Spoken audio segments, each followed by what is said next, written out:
All right, today we are diving into something that sounds like it's straight out of a sci-fi movie. We're talking about a blueprint for a material that's designed to, get this, literally catch light. So let's break down how this crazy thing is supposed to work. I mean, just let that sink in for a second. What if you could actually build something solid that could trap a beam of light?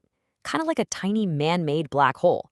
Not with, crushing gravity, but with just clever engineering. It's a pretty mind-bending idea, right? But believe it or not, there are scientists with a serious plan to make it happen. And that plan, that blueprint, has a pretty cool name. It's called the Bubble Lattice Labyrinth. So in this explainer, we're going to dig into the design of this wild new material and figure out what makes it tick. Okay, section 1. Let's start with the real magic trick here. How this thing messes with light. I mean, this is where the whole labyrinth part of its name starts to make a lot of sense. So the fancy science term for this is an optical event horizon analog. But let's be super clear. We're not talking about a real black hole here. There's no gravity involved. Instead, it's all about the material's internal structure. It's designed to be a maze for light. A maze so complex that once light goes in, it's incredibly difficult for it to find its way out. So, how do you actually build a light trap? Well, it kind of comes down to 4 key ingredients. First up, you need a lattice structure. Think of a really complex 3D foam. This foam creates forbidden zones where light just can't go. Then, you basically dig these tiny channels into the foam, forcing the light to follow a very specific winding path. Third, you coat those channels with a super special material. Get this, it's like stuff found in pollen that stops the light from just getting absorbed.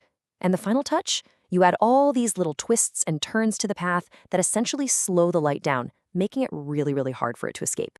Okay, next up, the unbreakable bubble wrap. And here's the thing. That whole light trapping business, that's actually just a bonus feature. I know, right? Before this material can be smart, it has to be insanely strong. That's its number one job. And this is a really important part of the whole philosophy here. It's strength first. Yeah, the light trapping stuff is amazing, but is not the main event. The real goal here was to create a material that's just ridiculously strong and light. All the other cool features are basically hitching a ride on this absolute beast of a structure. So where does all that strength come from? Well, it's all about building it in layers, It's a hierarchical design. Think of it like this. At the big picture level, you've got this foam structure, kind of like soap bubbles. Inside that, you have hollow carbon walls that do the heavy lifting. Then, woven into those walls are these tiny little carbon nanotube ribbons that make it super stiff. And for the final layer of awesome, you have these elastic, silk-like threads that can actually bridge and heal tiny cracks. Every single level has a role to play. And what do you get when you put all that together? You get this number, 1,400 kilonewton meters per kilogram. Now, that's its target-specific strength, which is basically a fancy way of saying how strong it is for its weight. And let me tell you, that number is absolutely off the charts. But what does 1,400 even mean? Well, let's put it into perspective. The Bubble Lattice Labyrinth is aiming to be as strong as a high-grade titanium alloy. The stuff they use in jet fighters and spacecraft. But here's the kicker. It does that at roughly 1/5 the density. So you're getting the strength of titanium, but it's so light it's almost unbelievable. So let's recap.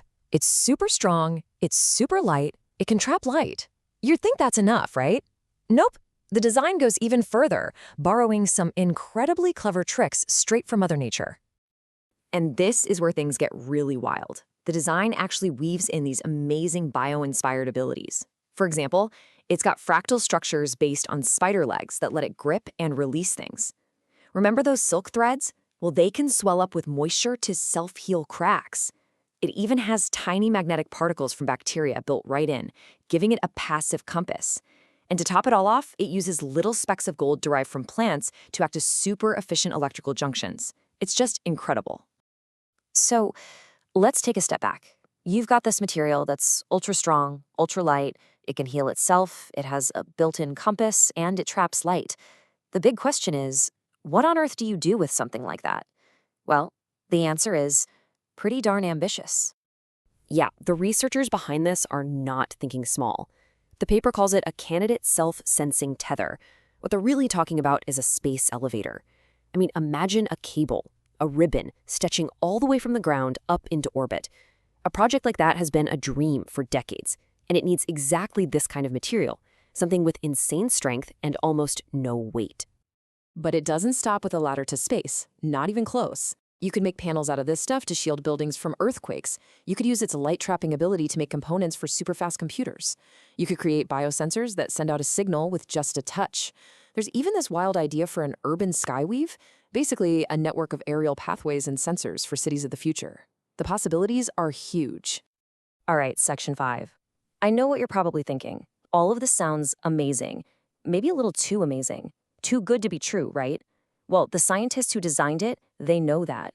And that's why maybe the most brilliant part of this whole thing is the built-in reality check they've included. See, instead of just making a bunch of grand claims, they've laid out this super strict 120-day plan. And the goal of the plan isn't to prove they're right, it's to try and prove they're wrong. It's a design-to-falsify approach. The steps are simple. First, does the light trapping actually work? Second, is it really as strong and light as they think? Third, can you have both properties at the same time?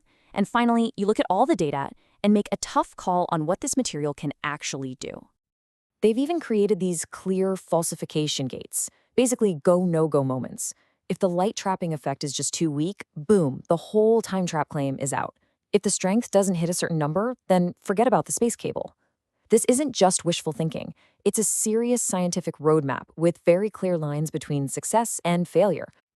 And that's really the key takeaway here. Yeah, the ideas are totally futuristic, but the approach is grounded in solid, testable science. It's a blueprint that basically says, hey, be skeptical, try to break this. And honestly, that's what makes this whole project so compelling. So that leaves us with one last big thought. This bubble lattice labyrinth, it's not just a single material, it's more like a recipe, a whole new way of building things. When you have a blueprint this powerful, this full of potential, well, the question really isn't if we can build the future with it, but what should we choose to build first?